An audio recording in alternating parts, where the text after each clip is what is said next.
곧 오실 때까지.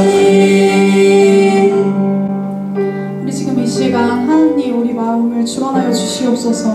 말씀을 들으며 그 말씀이 우리의 믿음과 삶이 되게 하여 주시옵소서 하고 우리의 마음과 말씀 전하시는 목사님을 위해서 함께 기도합시다.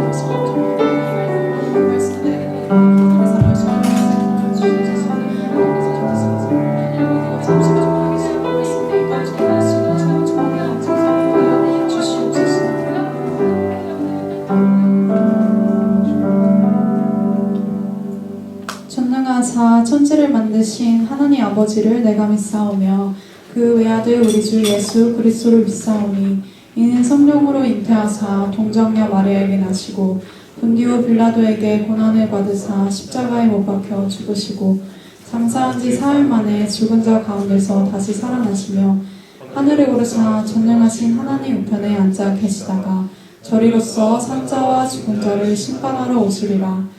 성령을 믿사오며 거룩한 공예와 성도가 서로 교통하는 것과 죄를 사하여 주시는 것과 몸이 다시 사는 것과 영원히 사는 것을 믿사옵나이다. 아멘.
이번 한 주도 저희들을 안전하게 보호하여 주심에 감사드립니다. 내일이면 5월이 시작됩니다. 5월에 계획된 청년부 일정들도 주님의 은혜와 이끄심 안에서 이루어질 수 있도록 도와주세요. 이번 주도 하나님의 인도하심으로 청년부 예배에 모였습니다.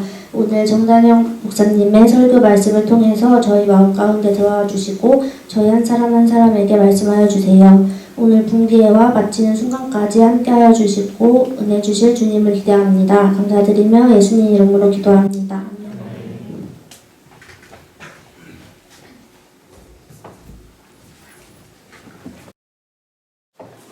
우리 주신 하나님의 말씀은 마태복음 13장 31절부터 32절까지의 말씀입니다. 마태복음 13장 31절부터 33절까지의 말씀을 저희가 한 목소리를 같이 읽겠습니다. 세 구절이니까요. 저희가 함께 읽겠습니다. 같이 읽을까요? 시작! 또 비유를 들어 이르시되 천국은 마치 사람이 자기 밭에 갖다 심은 겨자씨 하나 같으니 이는 모든 씨보다 작은 것이로되 자란 후에는 풀보다 커서 나무가 되매 공중의 새들이 와서 그 가지에 깃들이느니라. 또 비유로 말씀하시되 천국은 마치 여자가 가루 서말 속에 갖다 넣어 전부 부풀게 한 누룩과 같으니라. 아멘. 오늘 하나님 나라 비유 세 번째 시간입니다. 오늘 또 예배에 오는 우리 청년들을 주의 이름으로 환영합니다. 정말 우리 오랜만에 보는 얼굴도 있고 또 처음 보는 얼굴도 있고 너무 반갑습니다. 우리 지난 시간 말씀을 한번 리뷰하면서 오늘 말씀을 시작할게요. 지난 시간에 하나님 나라의 비유 두 번째 가라지의 비유를 함께 나누었어요. 좋은 씨를 자기 밭에 뿌렸는데 원수가 와서 거기에 가라지를 뿌렸죠. 이 가라지가 자라난 상황 속에서 일꾼들이 분노하며 흥분해서 주인에게 말합니다. 저걸 다 뽑을까요? 근데 주인이 말합니다. 내버려 두라고, 가만두라고. 그렇지만 내가 반드시 좋은 곡식을 가려낼 거라고, 가라지를 구분해낼 거라고. 보통의 농사꾼들과 보통의 사람들이라면 시간이 들고 비용이 들고 인력이 드니까 그냥 포기해버리고 그 밭도 그냥 포기해버릴지 모르지만, 하나님의 나라는 아무리 가라지가 섞여 있어 그것을 구분하는 것이 어려워 보일지라도 자기 백성들을 찾아낼 거라고, 그들을 구별해낼 거라고. 그러니 하나님 나라의 백성된 너희들은 가라지들이 자라나는 이 세상에서 이 가라지들이 좋은 곡식에 가야 될 영양분을 빼앗아가고 옷자라서 햇볕도 제대로 못 받게 하고, 그런 상황 속에서 하나님 왜 가라지를 방치하십니까? 라고 따져 묻거나 가라지의 존재에 대해서 불평한 대신에 오직 너희가 집중할 것은 하나님 나라는 반드시 좋은 곡식을 구별해내니까 너희도 그 좋은 곡식이 뒤에 애쓰라. 이것이 지난 시간의 비유였죠. 그래서 가라지의 비유는 우리들에게 이 가라지의 세상에서 자기 백성을 구별해내실 그 하나님의 추수를 기억하면서 우리들로 하여금 가라지에 동화되지 않는 구별된 삶, 가라지에 실망하지 않는 긍정의 삶, 가라지에 굴복하지 않는 그런 인내의 삶을 살 것을 도전하는 말씀이었습니다. 자, 오늘은 그 다음 비유예요. 겨자씨와 누룩의 비유라고 불리는 하나님 나라에 대한 말씀입니다. 자, 오늘 이 말씀은 우리들에게 무엇을 가르쳐주고 무엇을 교훈하는 비유일까요? 오늘 비유는 사실은 제목은 천국은 겨자씨와 같은 이라 했지만 두 개의 비유입니다. 겨자씨와 같고 또 하나는 누룩과 같다라고 하는 두 개의 비유가 나와 있어요. 하지만 그 내용 면에서 동일한 메시지를 전하고 있는 비유이기 때문에 보통 이 두 가지를 묶어서 하나의 비유처럼 전달합니다. 보통 이런 걸 쌍비유라고 해요. 동일한 주제를 약간 다르게 표현해서 강조하는 것. 우리나라로 치면은 속담 중에 이런 거죠. 도랑 치고 가재 잡고, 콩 먹고 알 먹고, 마당 쓸고 돈 줍고, 뭐 이런 식의 쌍으로 같은 말의 반복함으로 인해서 그 메시지를 강력하게 전달하는 겁니다. 그래서 오늘 겨자씨와 누룩은 같은 메시지를 담고 있어요. 자, 그럼 내용을 한번 먼저 볼까요? 내용은 굉장히 간단합니다. 여러분 비유가 항상 간단하죠. 13장 31절을 한번 다시 한번 읽겠습니다. 31절 시작. 또 비유를 들어 이르시되 천국은 마치 네, 천국은 마치 자기 밭에다가 갖다 심은 겨자씨 하나에 같다. 자기 밭. 우리 지난번 가라지 비유에서 봤죠? 이 자기 밭은 어디예요? 하나님이 자신의 소유권을 주장하고 있는 온 세상을 가리킵니다. 그런데 32절에는 그 부연 설명이 나와 있어요. 32절 읽어볼게요. 시작. 이는 모든 씨보다 작은 것이로되 자란 후에는 풀보다 커서 나무가 되며 공중의 새들이 와서 그 가지에 깃들이니라. 아멘. 이 겨자씨는 모든 씨앗들보다 작은 것인데 자란 후에는 풀보다 커서 나무가 되어서 공중의 새들이 와서 거기에 깃들일 정도가 된다. 여기까지 이해가 안 되시는 분이 계십니까? 내용이 이해가 안 되는 분은 아무도 없죠. 자, 누룩의 비유는 더 간단해요. 한 절입니다. 우리 33절 읽겠습니다. 시작. 또 비유로 말씀하시되 천국은 마치 여자가 가루 서말 속에 갖다 넣어 전부 부풀게 한 누룩과 같으니라. 아멘. 여러분 여기에 나온 천국은 가루 서말 한 35리터? 40리터 되니까 우리 쌀포대로 하면 2포대 정도 되는 그런 양의 그 반죽에다가 누룩을 넣었다는 거예요. 그래서 그 반죽을 만들었더니 이 반죽이 부풀어 올랐다라는 그런 내용입니다. 오늘 이 비유에 나오는 핵심 소재는 겨자씨와 누룩이에요. 자, 이 겨자씨와 누룩이 뭔지 조금 더 볼게요. 우리 겨자씨부터 봅시다. 여러분 예수님이 비유를 하실 때 앞에서는 씨 뿌리는 자의 비유, 그리고 알곡과 가라지의 비유에서는 품종에 대한 이야기를 한 적이 없으세요. 그냥 씨앗을 뿌렸다고 얘기합니다. 그런데 오늘은 굳이 찝어서 겨자씨라고 얘기하세요. 그냥 씨앗이라고 말하지 않고 품종을 말한다는 것은 겨자씨가 갖고 있는 어떤 상징적인 의미가 있다는 거죠. 여러분 겨자는 여러분들에게 친숙할지 어쩔지 모르겠지만 유대인들에게는 굉장히 중요한 향신료이자 조미료였다고 해요. 유대인들은 하나님 앞에 11조를 드릴 때 박하와 회양과 그다음에 겨자를 가지고도 그것들도 따로 11조 항목에 들어갈 정도로 아주 중요한 어떤 그들의 생산 품목 중에 하나였어요. 매운맛이 나고 향기가 있고 그래서 조미료와 약재에 사용하는 여러분 겨자 요즘 우리 머스타드 있잖아요. 그게 겨자예요. 현대에도 많은 요리에 들어가죠. 우리나라에는 이 겨자를 머스타드로도 많이 먹지만 쌈채소로도 많이 먹죠. 적겨자, 청겨자 해가지고 네. 쌈채소 모든 쌈에 보면은 겨자가 꼭 같이 있어요. 근데 오늘 비유에서 굳이 꼭 집어서 겨자씨를 언급하고 있는 이유가 뭐냐면 이 겨자씨가 다른 모든 씨앗들보다 가장 작은 씨앗이라는 거예요. 이게 이 겨자씨의 핵심적인 특징입니다. 핵심의 특징이 뭐라고요? 작다. 작아도 아주 작다. 그래서 예수님 당시에 팔레스타인에서는 이런 식의 언어를 사용했다고 해요. 가장 작은 걸 얘기할 때 이 겨자씨를 언급하는 거죠. 우리나라에서는 작은 걸 가르칠 때 뭐라고 말합니까? 어우 깨알처럼 작다 뭐 이런 말 쓰죠. 눈곱만큼 주네 뭐 이러면서 눈곱 언급하죠. 네, 우리나라는 깨알과 눈곱을 언급할지 모르지만 이 유대인들은 아우 야 어떻게 겨자씨만큼 주냐 이 겨자씨를 언급을 해요. 실제로 겨자씨는 크기가 1에서 2mm입니다. 센치가 아니고 밀리미터. 얼마나 작은지 그것이 땅에 떨어져 있으면 모래 알갱이는커녕 먼지랑도 정말 그 사이즈가 누가 작은지 겨룰 수 있을 만큼 작아요. 무게는 또 얼마나 나가는지 그 겨자씨 수백 개를 모아야 1g이 됩니다. 수백 개를 모아야 1g이 돼요. 그 정도로 작고 가벼워서 이게 씨앗인지 이걸 심으면 과연 뭐가 날 수 있을 것인지 사람들로 의심하게 만들 정도로 얘가 과연 생명이야? 라고 의심하게 만들 정도로 작은 사이즈예요. 두 번째 비유 속에 나오는 게 누룩입니다. 누룩은 여러분에게는 굉장히 낯설지만 실제 우리 생활에서도 굉장히 많이 사용하는 거죠. 우리가 먹는 여러분 고추장, 된장, 간장, 김치도 발효를 시키죠. 여러분 누룩은요 발효된 음식에 들어가는 중요한 어떤 거예요. 여러분 요거트 만들 때 요즘 우리가 먹는 모든 빵들 술을 주주할 때 미생물을 거기다 넣어서 미생물이 발효된 누룩을 넣어서 그걸 만들죠. 여러분 조선시대에 발효식품들이 막 개발되면서 조선시대에는 이런 속담도 있었어요.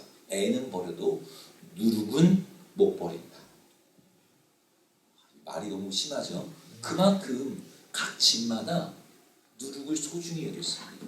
그 집안에서 대대로 내려오는 그 누룩 곰팡이와 효모군에 따라서 그 집안의 음식맛, 장맛, 술맛이 다 결정되거든요. 근데 그걸 잃어버린다? 그걸 뭐 놓친다? 이거는 뭐 우리 집안의 가계와 전통과 이것들을 다 잃어버리는 거예요. 유대인들에게도 누룩이 그랬어요. 그들도 발효식품을 많이 먹었습니다. 그들에게 주식은 빵이었고 그들에게 주된 음료는 포도주였어요. 그들은 모든 빵을 불풀이고 발효시키는 일에 좋은 누룩을 만들고 좋은 누룩을 보존하고 좋은 누룩을 사용했죠. 그리고 그들의 음료수인 포도주를 만들 때도 좋은 효모를 넣어서 좋은 포도주를 만들고자 애썼습니다. 그래서 이 누룩은 유대인들이 잘 관리하고 보관하고 잘 사용하는 거예요. 여러분 누룩을 어떻게 만들죠? 보통 곡식으로 만듭니다. 곡식 덩어리를 발효시켜서 이렇게 한 뭉치를 만들어 놓고 그걸 조금씩 띄어서 음식이나 아니면 빵을 만들 때 집어넣는 거예요. 근데 아주 소량만 넣어도 큰 반죽을 전체를 다 부풀어 오르게 만듭니다. 온도와 습도만 조절해 줍니다. 포도주를 만들 때 넣는 누룩은요, 이걸 넣은 건지 만 건지도 모를 정도로 적은 양을 넣어요. 그런데 이 누룩이 다 바꾸는 거예요. 여러분 겨자씨랑 누룩은 같은 이미지입니다. 뭐예요? 겨자씨가 작다라고 친다면 누룩은 적다. 겨자씨와 누룩 모두 사람들의 눈에 보이지 않을 정도로 사람들도 주목할 만한 어떤 사이즈나 크기를 가지고 있지 않은 아주 적은 양을 가지고서 이 사용되는 것들입니다. 자, 그러면 왜 예수님이 이 하나님 나라를 이야기할 때 겨자씨와 누룩을 이야기하실까요? 여러분 저는 이걸 여러분 왜 겨자씨와 누룩을 가지고 비유하시는지 그 의미를 설명하기 전에 왜 꼭 이 소재를 사용하시는지부터 좀 얘기를 하면서 시작했으면 좋겠어요. 여러분 예수님이 이 비유를 얘기하실 때 우리에게는 지금 별 생각 없고 아무런 충격이 없지만 유대인들에게는 이 비유가 매우 충격적인 비유였어요. 그들이 한 번도 상상해 보지 못하고 그들이 한 번도 조합해 낼 수 없는 단어들이 연결되어 있었거든요. 하나님 나라를 겨자씨랑 하나님 나라를 누룩이랑 연결시킨다는 것 자체가 말도 안 되는 일이에요. 유대인들이 꿈꾸던 하나님의 나라는 어떤 나라였을까요? 메시아가 와서 이 땅에 세우시는 나라예요. 그 나라는 위대한 나라이고 하나님이 다스리시는 나라이고 거대하고 아름답고 이 세상의 그 어떤 나라와도 비교할 수 없는 영광스러운 나라일 거예요. 근데 그 나라를 겨자씨에 비유한다? 말이 됩니까? 저 고대에 은이 돌처럼 흔했고 정말 엄청난 금과 보석과 군대와 영토를 가졌던 솔로몬 시대의 영광만 비교해도, 그래서 그 영광을 비유할 때 보통 뭐로 비유하냐면 황금에 비유해요. 가장 좋은 것들을 가지고 그 나라를 비유합니다. 유대인들이 상상했던 하나님 나라는 그런 나라였어요. 그 시대에 가장 강력했던 세상의 세계 제국 로마와도 비교할 수 없는 그렇게 강력하고 거대하고 힘있고 아름다운 나라, 그게 하나님의 나라예요. 여러분 그럼 그런 나라를 비유하려면 뭐가 어울립니까? 그 나라에 걸맞는 영광스럽고 화려하고 크고 뭔가 어떤 이런 것들로 거기에다가 이렇게 비유를 해야지 격이 맞잖아요. 안 그렇습니까? 하나님 나라에 비유하려면 뭐 태양계, 요즘 지금 뭐 한 갤럭시, 뭐 은하, 뭐 이런 것 정도는 돼야죠. 아니면 그게 너무 비현실적인 소재다 그러면은 뭐 우리 주변에 보이는 그 당시 유대인들에게는 그래 하나님 나라는 백향목과 같다. 뭐 이 정도는 해줘야지. 백향목의 그 우람함, 큰 사이즈, 그 영광스럽고 아름다움 이런 게 하나님 나라를 보여줄만 하잖아요. 근데 예수님은 하나님 나라를 겨자씨에다가 비유하고 있는 거예요. 겨자씨 하나. 또 누룩도 마찬가지입니다. 여러분 유대인들에게 누룩은 꼭 필요한 생활 필수품이었어요. 하지만 종교적인 관점에서 누룩은 언제나 부정적인 의미를 갖고 있었습니다. 이스라엘 사람들이 이집트에서 하나님의 능력으로 나올 때 유월절을 기념해서 그들은 무교병을 먹으라고 했어요. 무교병이란 말은 누룩이 들어가지 않은 빵이에요. 누룩으로 발효되지 않은 빵. 그래서 그 무교절이 되면, 유월절 무교절이 되면 누룩을 집안에서 다 제거해야 됐습니다. 하나님은 하나님께 바치는 곡식으로 드리는 모든 제사에서는 누룩을 넣지 말라고 했어요. 하나님 맛을 몰라서 그렇습니까? 유교병, 누룩이 들어간 빵이 훨씬 더 맛있어요. 그런데 그 모든 걸 제거하래요. 그것을 제거하라는 데는 이유가 있죠. 누룩이 들어가서 발효가 된 것을 하나님은 부패하는 것으로 여겼습니다. 누룩의 발효를 부정적인 이미지로, 누룩을 심지어 죄로 규정하셨어요. 그래서 예수님도 제자들에게 야, 너희들 그 바리새인 종교 집단, 그 다음에 헤롯 땅이라고 하는 그 정치 집단의 논리를 쫓아가지 말라라고 하면서 마가복음에서 이렇게 경고하시죠. 바리새인의 누룩과 헤롯의 누룩을 주의하라. 너희가 거기에 전염되지 않도록 해라. 자, 누룩이 유대인들이 이런 이미지를 갖고 있습니다. 그러면 하나님 나라가 누룩과 같다. 이게 얼마나 기이하고 이상한 조합인지 여러분 대충 알겠습니까? 요즘 말로 하면 하나님 나라는 암세포와 같다. 암세포가 번져나가듯이 하나님 나라는 그렇게 번져나간다. 여러분 막 이 비유가 싹 다 들어오죠? 하지만 암세포가 갖고 있는 그 부정적인 이미지, 그게 같이 들어와 버려요. 기하급수적으로 그 온몸에 퍼져가지고 그 사람을 죽게 만드는 그런 암세포. 여러분 그런 부정적인 뉘앙스가 같이 전달되기 때문에 암세포라는 비유를 거의 쓰지 않지요. 그런데 예수님은 누룩이라는 단어를 하나님 나라에다 같이 붙여버리는 거예요. 누룩은 악행과 부패와 위선을 상징하는 암세포와 같은 이미지인데 그런 부정적인 상징 체계를 하나님 나라에 적용하고 있는 거죠. 왜? 왜 하나님 나라를 예수님은 정말 보잘것없는 하나님 나라는 전혀 안 어울리는 겨자씨에다가 그리고 부정적인 누룩에다가 비유하고 있는 걸까요? 여기부터 이 이야기를 시작합니다. 그 이유가 뭘까요? 이건 원래 하나님 나라랑 연결되거나 조합될 수 없는 것들인데 그걸 사용하심으로 예수님은 유대인들이 애초에 가지고 있던 하나님 나라에 대한 그러한 상식, 상상력, 생각, 그들의 기대를 한꺼번에 다 부서뜨리고 계시는 거예요. 기존의 사고방식을 완전히 뒤집어 엎으시는 그런 전복의 효과. 그들이 갖고 있는 그 선입견, 그 시각을 그게 너무나 뻔하면서도 확고하게 자리를 잡고 있다 보니까 그걸 깨뜨리기 위해서는 예수님이 특별한 뭔가를 사용하셔야 되는 거죠. 그게 바로 겨자씨와 누룩이었어요. 자, 그럼 이 겨자씨와 누룩을 통해서 하나님이 깨뜨리려고자 했던 이 유대인들의 상식, 그리고 그것을 깨시면서 드러나는 하나님 나라의 모습은 어떤 걸까요? 자, 첫 번째 하나씩 보겠습니다. 이 비유가 보여준 하나님의 나라의 특징은요, 따라해볼까요? 은밀성. 네, 하나님 나라의 특징은 은밀하다. 하나님 나라는요, 눈에 보이지 않는 비가시적인 나라입니다. 좀 말이 어렵습니까? 여러분, 하나님 나라의 영토가 보입니까, 여러분? 하나님 나라의 국기가 보입니까? 하나님 나라의 왕이 여러분 눈앞에 보입니까? 여러분, 세상 나라는 그 나라의 영토가 지도상에 그려져 있어요. 국기가 있어요. 정치 체제가 확고하고요. 군대를 운용하고 눈에 보이는 상징과 많은 것들이 가득합니다. 로마 제국만 해도 그래요. 정말 독수리의 신상을 앞에 딱 두고 그 뒤에는 제국의 깃발들을 들고서 제국의 위엄과 힘을 과시하면서 그들이 개성문을 행진하죠. 로마 제국의 군대가 행진할 때마다 사람들은 이 어떤 식민국가에 있던 사람들은 그 나라의 실체를 보는 거예요. 그 나라가 얼마나 강력한지, 그 나라가 얼마나 힘이 있는지, 그 나라가 지금 어떠한 모습을 가지고 있는지. 제국의 모든 경제 활동할 때마다 제국에서 이 만들어내고 주조해낸 이 데나리온 동전을 사용합니다. 거기에는 로마 황제의 얼굴과 글이 적혀져 있죠.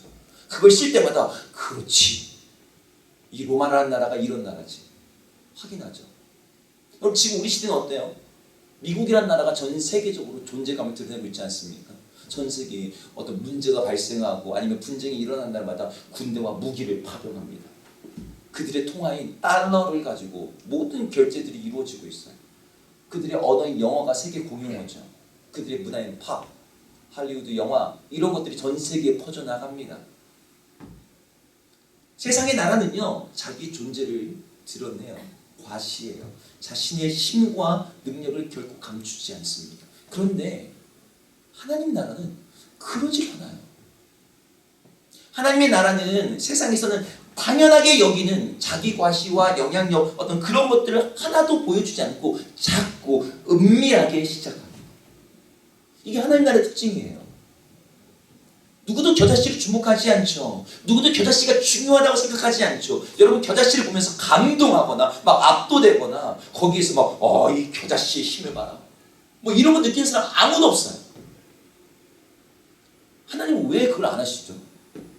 하나님이 천군 천사를 여러분 온 이 지구의 대기권 위에 한번 딱 보여주시면 여러분 어떤 일이 일어날까요? 모든 사람들이 그 하나님의 영광 앞에, 그 하나님의 그 군대 앞에서 정말 저절로 그냥 마음으로 굴복되지 않겠습니까? 근데 하나님은 그걸 안 하세요. 왜요? 그게 하나님 나라의 특징입니다. 하나님 나라는 은밀하게, 사람들이 볼 때는 너무나 작지만 드러나지 않는 방식으로 그 나라를 시작하신다. 이게 하나님의 작정이고 하나님의 뜻입니다. 그런데 이 나라는 누구도 생각하지 않았는데 어느 순간 새들이 그곳에 깃들이게 됩니다. 하나님의 나라는 사람들이 고대하는 것처럼 사람들이 다 할 수 있게 크게 웅장하게 임하지 않고 로마 제국 속에 한 사람, 나사렛 예수라고 하는 그분의 오심과 그분의 사역 속에서 아주 조용하게 이 땅이 시작되었습니다. 너무 눈에 보이지 않아서 그런 사람이 살았는지 대부분의 그 당시에 로마 사람들은 몰랐을 거예요.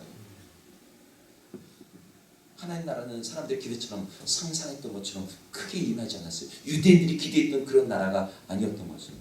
온 우주보다 크셨던, 온 우주보다 더 강하신 하나님의 아들 예수 그리스도가 한 여자의 자궁 속에 들어가셔서 그렇게 낮고 작아지신 모습으로 이 땅에 오심으로 그분의 나라가 시작되었습니다. 이것이 겨자씨와 누룩이 보여주는 하나님 나라의 특징입니다. 하나님 나라는 은밀하게 작게 시작됩니다. 두 번째 특징. 근데 이게 전부가 아니죠. 하나님 나라는 은밀하고 작게 시작될지라도 그 나라는 어마어마한 확장성을 갖고 있습니다. 작게 시작했는데 너무나 보잘것없어 보였는데 그 나라가 어마어마하게 사람이 상상할 수 없는 수준이 된다는 거예요. 우리 한번 마가복음 4장 32절 한번 읽어볼까요? 마가복음 4장 32절 읽겠습니다. 시작! 신기노에는 자라서 모든 풀보다 커지며 큰 가지를 내나니. 네, 뒷부분 안 읽을게요. 윗부분만 읽을게요. 여러분 여기 보면 세 개의 동사가 나옵니다. 자, 자라서 커지며 큰 가지를 낸다라는 세 개의 동사가 나옵니다. 이게 똑같이 겨자씨 비유를 마가복음에서 이게 똑같이 기록한 내용인데 지금은 작아 보이고 티도 안 나고 무슨 위대함이 대단함이 있을까 생각되지만 그 나라가 사람들이 생각하지 못한 속도로 사람들이 상상할 수 있는 영향력을 뛰어넘어서 급속도로 광범위하게 자라난다. 자, 예수님 당시로 다시 돌아올게요. 예수님 당시 유대인들은요 하나님 나라를 어떻게 생각했냐면 그 나라가 이 땅에 세워지더라도 기껏해야 다윗의 나라 아니면 솔로몬의 나라 그 정도로 생각했어요. 아무리 커져봤자 팔레스타인 땅 그리고 그 주변에 조금 영향을 주는 그런 나라가 그들이 생각하고 있던 하나님 나라의 사이즈였습니다. 그런데 여러분 하나님 나라의 영역과 영토와 그 백성의 숫자는 그들이 상상하지 못한 숫자가 돼버려요. 그럼 예를 들어 봅시다. 예수님이 부활하실 때 승천하실 때 예수님 믿고 있는 사람이 몇 명 정도 됐을까요? 하나님 나라의 백성들 한 몇 명 정도 됐을까요? 몇 명? 많이 잡아서 1000명입니다. 예수님이 승천을 받던 사람이 500명이거든요. 오순절 성령 강림일에 있었던 그 하나님의 성령을 체험했던 사람은 100여 명에 불과했어요. 그럼 많이 잡고 한 1000명 정도 된다고 칩시다. 예수님이 승천하신 게 AD 이제 한 30년경으로 봤을 때 그러면 여러분 AD 1세기 AD 100년이 됐을 때 예수를 믿는 사람이 몇 명 정도 됐을까요? 역사적으로 그때 그 교회의 숫자가 한 1만 명, 2만 명 됐을 거다. 생각보다 적죠. 막 예루살렘 교회가 막 3천 명씩 막 부흥하고 그랬는데 그래도 뭐 중간중간에 어떤 일로 해서 한 1만 명, 2만 명 이렇게 얘기합니다. 근데 이게 100년이에요. AD 100년입니다. AD 200년에 기독교인이 몇 명이었을까요? 1만 명, 2만 명에서 20만 명으로 10배로 들어갑니다. 100년 사이에. 자, AD 300년경, 다시 100년 사이에 몇만 명이 됐을까요? 이때 20만 명이었어요? 600만 명이 됩니다. AD 300년경까지 교회는요, 로마 제국의 어마어마한 박해 속에 있었어요.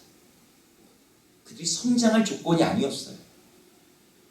여러분 지금 하나님 나라를 소망하는 그리스도인의 인구가 지금 몇 명인 줄 압니까? 전 세계 인구가 지금 79억 명입니다. 그 중에 32% 기독교인이 25억 명이 넘습니다. 지금. 여러분 1000명에 불과했던 예수님을 따르고 예수님 주라고 고백하던 사람이 지금 25억. 여러분 그 당시에 과연 이런 숫자를 제자들이 상상이나 할 수 있었을까요? 여러분 이게 하나님 나라의 특징이에요. 처음에는 너무나 작게 시작했는데 어마어마한 사람이 상상할 수 없는 그런 폭발력을 가지고 나가는 거예요. 자, 세 번째 하나님 나라의 특징은요. 모든 것을 품을 만한 그런 넉넉함이 있는 나라라는 거예요. 우리 마가복음 4장 31절 한번 읽어보겠습니다. 한번 본문 보여주겠습니까? 마가복음 4장 32절 읽습니다. 시작! 신기노에는 자라서 모든 풀보다 커지며 큰 가지를 내나니 공중의 새들이 그 그늘에 깃들일 만큼 되느니라. 아멘. 여기에 큰 가지란 단어를 한번 여러분 주목하고요. 또 그 그늘이란 단어를 여러분 주목해 보세요. 이 단어는 가지와 그늘은요 성경에서 언제나 은신처, 피난처, 보호처 이런 뜻을 가지고 있어요. 여러분 작은 겨자씨 하나를 자라났는데 그게 어린 수일 때는 기껏해야 우리가 쌈 싸먹는 그 정도의 작은 어떤 이파리밖에 없는데 이게 자연 상태에서 자라면 얼마만큼 자라나냐면 팔레스타인 지역에서는 2m에서 3m가 자랍니다. 겨자가. 여러분 이 정도면 나무죠. 그래서 동네 나무라고 표현을 해요. 나무도 그냥 나무 아니라 큰 나무죠. 그래서 새들이 그 가지에 그 그늘에 날아와서 보호받을 수 있는 그런 은신처가 된다는 거예요. 여러분 성경에서 새들은 어떤 의미를 갖고 있냐면 뭐 부정적인 의미, 긍정적인 의미 다 있지만 기본적으로 성경의 비유 속에 나오는 새들은 열방의 나라들과 민족들을 가리킵니다. 여러분 유대인들이 생각했던 하나님의 나라는요 자기 민족의 나라였어요. 아브라함의 자손이라 불리는 유대 혈통, 유대 민족 그들의 나라였지 온 열방과 민족과 나라들을 포용할 수 있는 그런 스케일의 나라가 아니었습니다. 근데 예수님이 말씀하시는 하나님 나라는 몇몇 사람들에게 허락된 그러한 특권적이고 배타적인 나라가 아니라 민족과 언어와 나라를 초월해서 예수님을 주로 믿고 영접하는 모든 자들을 넉넉히 품고 받아들이는 그리고 그들에게 쉼과 안식과 영생을 주는 그런 나라라는 거예요. 오늘 이 이야기는 다니엘서에 나오는 이야기랑 굉장히 유사점이 많아요. 여러분 다니엘서에 보면은 구약의 다니엘이 그 당시에 세계 제국이었던 바벨론 제국의 느부갓네스라고 하는 왕이 꿈꿨던 그 환상을 해석해 주는 내용이 나옵니다. 그때 환상의 내용이 이런 내용이었어요. 오늘 한번 같이 읽어보겠습니다. 시작. 내가 본즉 한 나무가 있는 것을 보았는데 높이가 높더니 그 나무가 자라서 견고하여 지고 그 높이는 하늘에 닿았으니 그 모양이 땅끝에서도 보이겠고 들짐승이 그 그늘에 있으며 공중에 나는 새가 그 가지에 깃들이고 육체를 가진 모든 것이 거기에서 먹을 것을 얻더라. 네. 느부갓네살이 다스리게 된 바벨론 제국이 이 정도라는 거예요. 거대한 제국에 대해서 수많은 민족들, 국가들, 사람들 그리고 온 세계가 그 나라의 그늘 안에서 보호를 받고 생명을 공급받게 될 거다. 가히 세계수라고 세계를 지탱하는 나무라고 불릴 만한 그런 나무의 모습입니다. 그런데 이 한스성이 나오는 나무는요 머지않아서 잘리게 됩니다. 그리고 사슬에 묶이게 돼요. 그 아래 피했던 온 짐승들과 새들이 다 흩어져 버리는 그러한 멸망하는 나라가 되어버려요. 그런데 오늘 예수님의 비유 속에 나오는 겨자씨에서 자라는 나무는 다르죠. 이 나라는요 바벨론 제국을 상징하는 그 나무와 결과가 다릅니다. 느부갓네살이 다스렸던 제국 바벨로니아는 무서운 군사력과 경제력을 바탕으로 한 세상 나라였습니다. 그 나라의 온갖 새들, 모든 민족과 국가들과 열방들이 모여들었던 것은 느부갓네살이라고 하는 이 왕이 다스린 혈권 통치와 그 군사에 대한 두려움 때문이었지 자발적인 기쁨과 참여가 아니었어요. 유대인들이 꿈꾸던 하나님 나라도 이런 나라의 세상 또 다른 버전에 불과했습니다. 로마 군대를 다 쳐부수고 온 세상 가장 강하고 힘센 나라 다윗의 자손 메시아가 오셔서 다윗이 그랬듯이 이 팔레스타인 주변에 있는 모든 나라들을 정복하고 그래서 조공을 받는 그런 나라가 하나님 나라라고 그들은 생각했어요. 그런데 예수님의 비유 속에 나오는 나라는 그런 나라가 아닙니다. 지극히 작은 겨자씨에서 생겨난 이 나라는 모든 새들을 그냥 다 받아들여요. 다 포용해요. 평강의 왕 아기 예수 그리스도께서 다스린 그 나라 겸손한 나라이고 사랑의 나라이고 모든 악한 자들까지도 품는 나라이고 그래서 본질적으로 세상 나라와는 근본적으로 다른 거죠. 힘으로 지배하는 나라 그 무서운 힘의 압제 가운데 어쩔 수 없이 머리를 숙이고 그래서 그냥 굴복하며 들어가는 그러한 세상의 나라와는 다르게 지금의 미국과 중국이 세계 패권을 놓고서 막 여러 나라들에게 어디에 줄 서는다 이렇게 말하고 하는 그런 세상 나라와는 다르게 예수 그리스도의 나라는 하나님의 나라는 신이 아니라 사랑으로 모든 민족과 모든 사람들을 품는 나라입니다. 자, 이게 예수님의 겨자씨와 누룩을 통해서 보여주시는 하나님 나라였습니다. 예수님이 겨자씨와 누룩을 사용하시는지 알겠습니까? 유대인들이 기존에 갖고 있던 너무 분명한 그들이 생각하고 있는 하나님 나라에 대한 그 한계를 깨뜨리기 위해서 예수님은 이 두 개의 소재를 사용하신 거예요. 너무나 작아서 보이지 않는 비가시적인 나라. 하지만 실존할 뿐만 아니라 그것이 성장해서 인간이 정해놓은 한계와 경계선을 뛰어넘는 나라.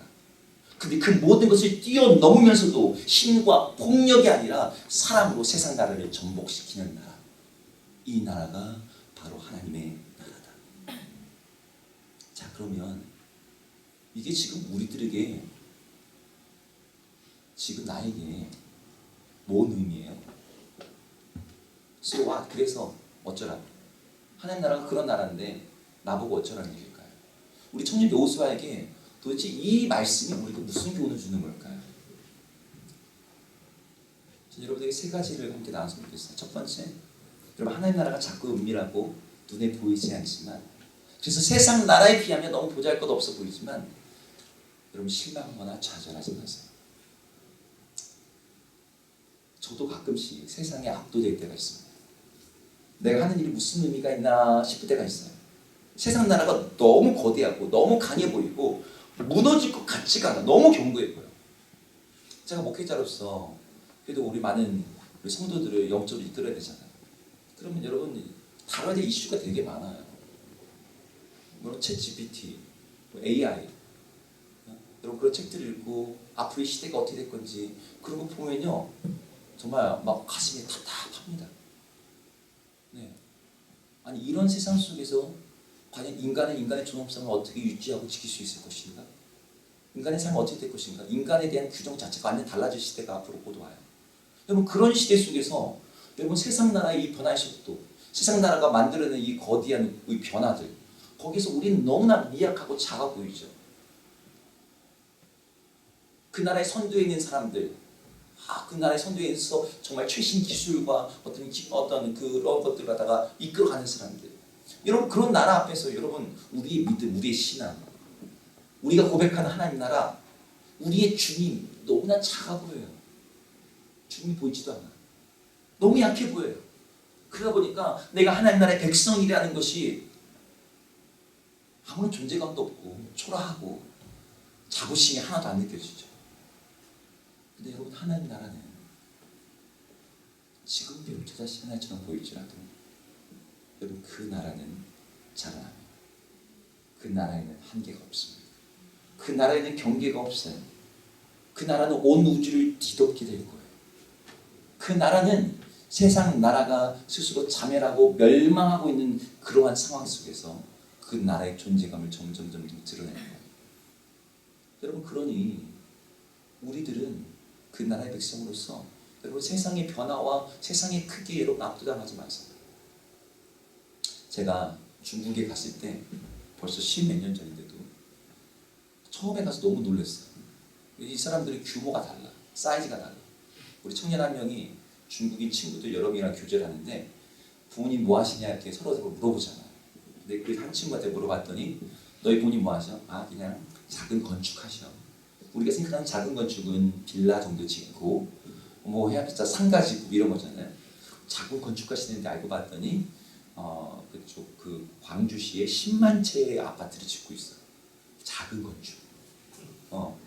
제가 살고 있던 아파트가 아파트 한 동인데 그 한 동이 2,000 가구가 있어요. 한 동에. 어떻게 한 동에다가 이렇게 해서 주섬 건물 몰아놨는지 말도 안 되는 사이즈로 집 건물이 지어요. 중국이 크구나. 근데 제가 거기에 막 압도되지 않았어요. 한국 사람의 어떤 자부심이 그 당시 있었거든요. 그럼 실망하거나 뭐 그러지 않아도 돼요. 저는 오늘 본문이 주는 두 번째 교훈은 여러분 우리가 그 세상에서 겨자씨를 아무렇지도 않게 대수롭지 않게 취급하잖아요. 사실 여기 나오는 겨자씨와 누룩은 예수님이 받았던 어떤 취급입니다. 예수님이 겨자씨였어요. 예수님이 누룩이었어요. 예수님이 십자가에 죽으시던 때가 6월절이었는데 여러분 그 시기 6월 유대인들은 뭘 합니까? 자기 집안에서 누룩을 제거하죠. 바리새인과 종교 지도자들은요 예수님이란 존재를 누룩 취급했습니다. 이스라엘이라고 한 집에서 그 누룩을 제거하고자 했어요. 이 말은 예수를 믿는 우리들 역시 겨자씨와 누룩과 같은 취급을 세상에서 받게 될 것을 말해줍니다. 우리들의 고백은요 대단치 않아요. 우리들의 믿음은 배타적이라고 멸시를 당합니다. 우리들의 신앙에 대해서 사람들이 막 존중해 주지 않습니다.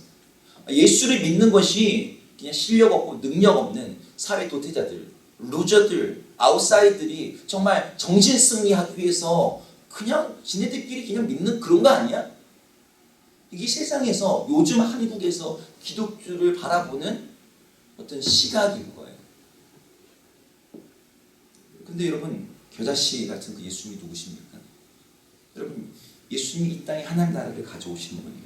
하나님 나라 그 자체이자 그 나라를 이 세상에 가져오시는 분입니다. 그 나라의 주권이 그분에게 있고 그분의 백성이 예수 그리스도를 믿는 것에 의해서 결정되고 온 세상과 우주가 그분의 통치하에 있습니다. 사람들 눈에는 그분이 겨자씨처럼 보이고 누룩처럼 작아 보일지라도 그분은 광대하시고 그분은 위대하시고 그분은 영원하신 분이에요. 여러분 그분의 백성이 된 우리들도 마찬가지라고. 여러분 우리가 스스로 볼 때 아니면 세상의 관점으로 볼 때 여러분 우리는 너무나 보잘것없죠. 세상의 관점으로 볼 때 예수님을 영접한 우리들은 뭐 그냥 뭐 사회에서 뭐 특별한 거 없으니까 그냥 교회 다닌다고 뭐 하는 거 아니야? 이렇게 볼지 몰라도 누르기신 그 겨자씨 같은 예수 그리스도를 영접함으로 하나님 나라가 우리 안에 들어오고 우리가 그 나라의 백성이 되는 순간부터 그래서 예수가 여러분 지금은 작아 보일지라도 어느 순간 자라나서 여러분의 존재를 사로잡고 여러분의 전부가 됨으로 인해서 여러분들은 완전히 다른 종류의 사람들이 될 거예요. 예수가 전부가 된 그 누룩 같은 사람들은 그 사람이 들어간 공동체와 세상을 전체를 완전히 부풀어 오르게 만듭니다. 여러분 자신의 존재, 여러분의 가능성을 낮게 보지 마세요. 여러분 세상적인 실력이 없어도 괜찮습니다. 세상에서 대단해 보이는 어떤 스펙이 없어도 괜찮아요. 여러분 우리 안에 예수 그리스도가 있으면 그분의 씨앗이 그분의 누룩이 우리 안에 있으면 여러분 자체도 그 누룩이 되어서 세상을 부풀어 오르게 만듭니다. 마지막 세 번째 오늘 이 말씀이 우리에게 주는 교훈은 이겁니다. 사람들은 겨자씨를 소중하게 여기지 않지만 그래서 그 나라가 대단해 보이지 않지만 여러분은 하나님 나라에 여러분의 인생을 여러분의 삶을 헌신하고 투자해야 된다는 거예요. 겨자씨가 중요하게 생각하지 않고 겨자씨가 눈에 들어오지 않으니까 작으니까 무시하죠. 은밀하니까 외면합니다. 대단하지 않으니까 거기에다가 우리 인생을 걸겠다는 사람 되게 적어요. 그런데 어떤 사람들은 그 겨자씨를 봐요. 겨자씨가 바꿀 세상을 봅니다. 겨자씨의 하나 속에 들어있는 커다란 나무의 비전이 그들의 가슴 속에 들어와 있어요. 그 겨자씨가 자라서 맺히게 된 수많은 겨자씨들, 그 가지에 그 나무에 깃들게 되는 새들, 그 나라가 퍼져나가는 하나님 나라의 비전을 보는 사람들은 거기에 자신의 인생을 걸어요. 그래서 나도 기꺼이 그 겨자씨가 되고 그 누룩에 대해서 세상 속에 들어가서 기꺼이 내 존재가 사라지고 내가 썩어짐으로 인해서 세상을 변화시킬 그 하나님 나라의 비전에 동참하게 됩니다. 여러분 우리가 저번에 한번 보았지만 요한복음 12장 24절에 이런 말씀이 있습니다. 우리 한번 같이 읽어볼까요? 요한복음 12장 24절입니다. 시작! 내가 진실로 진실로 너희에게 이르노니 하늘의 밀이 땅에 떨어져 죽지 아니하면 하나의 그대로 있고 죽으면 많은 열매를 맺느니라. 아멘. 여러분 죽음의 열매를 맺는다 기억나십니까? 여러분 겨자씨 우리가 세상에 들어가서 우리가 죽으면 우리가 썩어지면 여러분 우리들로 인해서 세상의 변화가 일어납니다. 여러분 우리가 하나님 나라에 헌신하고 하나님 나라에 투자하고 하나님 나라를 위해서 사는 것은요 헛된 게 아니에요. 많은 친구들이 우리 젊음의 시대에 우리 인생을 더 놀고 더 공부하고 나의 어떤 삶의 유택함에 있어서 많은 것들을 투자하고 그 시간들을 씁니다. 근데 하나님 나라를 위해서 쓰는 것에 대해서 굉장히 아까워하고 그것들이 별 의미 없는 것이라고 생각하는 친구들이 꽤 있어요. 근데 여러분들 여러분의 젊음의 때에 여러분들이 하나님께 드리는 것은 결코 아까운 게 아니에요. 그것은 가장 위대한 투자입니다. 워런 버핏이 정말 어릴 때 그의 인생에서 가장 최고의 투자는 그때 받았던 몇 달러를 가지고 주식을 샀던 거라고 하죠. 그것이 기초가 돼서 지금 세계 최고의 갑부가 되었다라고 얘기를 합니다. 여러분 우리가 지금 하나님 나라를 위해서 투자하는 것 그것은 여러분 지금은 겨자씨지만 나중에 이 겨자씨가 온 세상을 덮어요. 최근에 경제뉴스 보니까 뭐 에코로 시작하는 세계 회사가 정말 뭐 주가가 막 3배, 10배 막 이렇게 뛰었다고 막 난립니다. 10배 갖다 난립니까? 하나님 나라는 그건 비교할 수 없는 정도로 성장하고 온 세상에 퍼져나갈 거예요. 여러분 누구같처럼 보이고 작아 보일지라도 여러분 그 나라를 위해서 여러분의 삶을 드리는 것은 여러분, 아까운 게 아니에요. 여러분, 멸망하는 나라를 위해서 여러분의 삶을 쓰는 게 아까운 일인 겁니다. 망해가는 세상 나라에서 내가 잘 살아보겠다고, 그 나라에서 1등 해보겠다고, 그 나라에서 높은 지위에 올라가겠다고, 어차피 망하는 나라인데, 멸망이 예고되어 있는데, 여러분, 그게 얼마나 헛된 겁니까? 여러분, 조선시대가 망할 때 어떤 일이 일어났다고 제가 얘기했었죠? 조선시대가 망할 때 모든 돈 있는 사람들이 그 돈 가지고 했던 일은 양반을 사는 거였어요. 조선이라는 봉건 구조 자체가 다 붕괴되고 있는데, 양반 사는 뭐예요? 양반 상놈이 없어지는 시대. 그런데 그 당시 그 사람들은 할 수 있는 게 그게 최고인 줄 알았거든요. 여러분, 지금 여러분 양반 사겠습니까? 여러분의 젊음을 가지고, 여러분의 시간을 가지고, 여러분의 재능을 가지고, 여러분 세상에서 뭔가 더 좋은 거 살려고 지금 거기에다 쓰지 마세요. 여러분 새로운 나라를 위해서, 새로운 세상을 위해서, 그 나라가 도래해야 할 그것을 바라보면서 그 나라를 위해 사는 것이 하나님이 우리에게 주신 지혜이자 우리에게 보여주시는 미래예요. 이걸 보는 사람은 이 겨자씨처럼 지금 작아 보여도 그 나라를 위해 살고, 그 나라에 헌신하고, 그 나라에 투자합니다. 저는 우리 모든 청년들이 바로 그 나라를 위해 살고 그 나라에 헌신되는 청년 되기를 주의로 축복합니다. 우리 시간 함께 찬양할 텐데, 이 찬양의 가사 가운데 그런 고백이 있어요. 이곳에 임한 하나님의 나라. 그 나라는 세상의 눈으로 볼 때는 크지 않아요. 그 나라가 얼마나 뭐 대단해질까 의심스럽습니다. 그런데 그 나라는 망하지 않습니다. 그 나라는 무너지지 않습니다. 그 나라가 오히려 이 세상을 뒤엎게 되는 거예요. 우리 한번 이 찬양을 한번 부르면서 우리의 믿음을 고백하며 찬양하겠습니다. 이곳에 임하신 하나님 나라, 가난한 마음으로 바라보리라. 먼저 그 나라 그 뜻 구하며 나의 삶 드리리. 주님이 맡기신 하나님 나라, 믿음의 눈으로 바라보리라. 하늘의 뜻이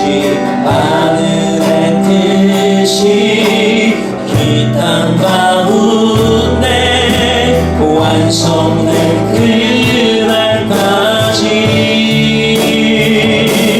믿음 가요 그 위에 서리라. 하나님의 나라는 무너지지 않으니 믿음 가요 그 나라 세워가리라. 주님 곧 오실 때까지. 약속 처음부터 찬양합니다. 이곳에 임하신 하나님 나라, 가난한 마음으로 바라보리라. 먼저 그 나라 그 뜻 구하며 나의 삶 드리리. 주님이 맡기신 하나님 나라, 믿음의 눈으로 바라보리라. 하늘의 뜻이 이 땅 가운데 완성된 그날까지 믿음 가요 그 위에 서리라. 하나님의 나라는 무너지지 않으니 믿음 가요 그 나라 세워가리라. 주님 곧 오실 때까지 믿음 가요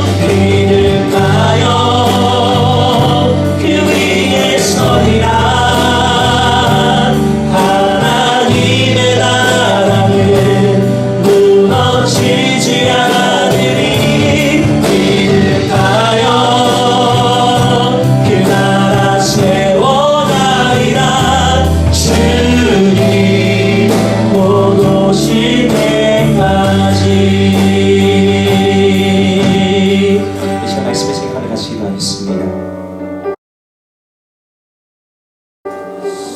사람들의 눈에는 하나님의 나라가 보이지 않습니다.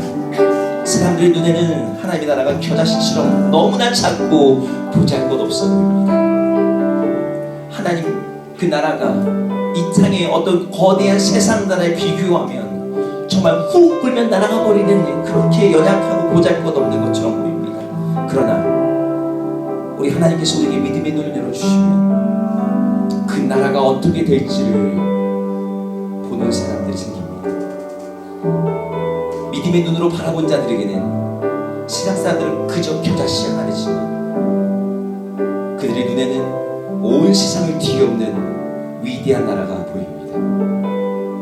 모든 민족과 모든 열방과 모든 나라들이 와서 그 나라에서 오히려 깃들이고 거기서 생명을 얻고 거기에서 참 평안과 쉼을 얻게 될 그 위대한 나라를 볼 수 있습니다.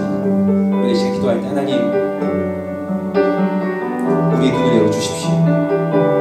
내 눈에는 세상 나라가 보입니다. 세상 나라가 너무나 강해 보이고 거대해 보이고 그 나라가 너무나 견고해 보이고 그래서 나도 그 나라의 콩고물을 먹으면서 그 나라에서 잘 살고 싶은 마음이 있습니다. 그러나 주님 우리의 눈에 하나님 나라를 보여주십시오. 작아 보이고 연약해 보이고 그 나라의 백성이라는 게 초라해 보이고 아무런 자부심도 느껴지지 않는 나라일지라도 우리 하나님께서 그 나라를 보게 하신다면 그 나라의 미래를 알게 하신다면 그 나라에 우리 삶이 드리는 것이 결코 낭비가 아니며 그 나라를 위해서 살아가는 모든 삶이 최고의 투자이자 가장 위대한 우리 삶의 지혜와 결정일 줄 믿습니다. 하나님 우리에게 그러한 지혜, 그러한 안목, 그러한 비전, 그런 지혜를 무슨 눈으로 가여 주옵소서. 지금 같이 기도하며 나가겠습니다. 기도합니다. 하나님 있으면 주 앞에 기도합니다. 하나님 우리에게 아무런 시원한 그 나라를 보시고 눈을 허락하여 주시옵소서. 아버지 세상에서 예수님과 그것이 지금을 받습니다.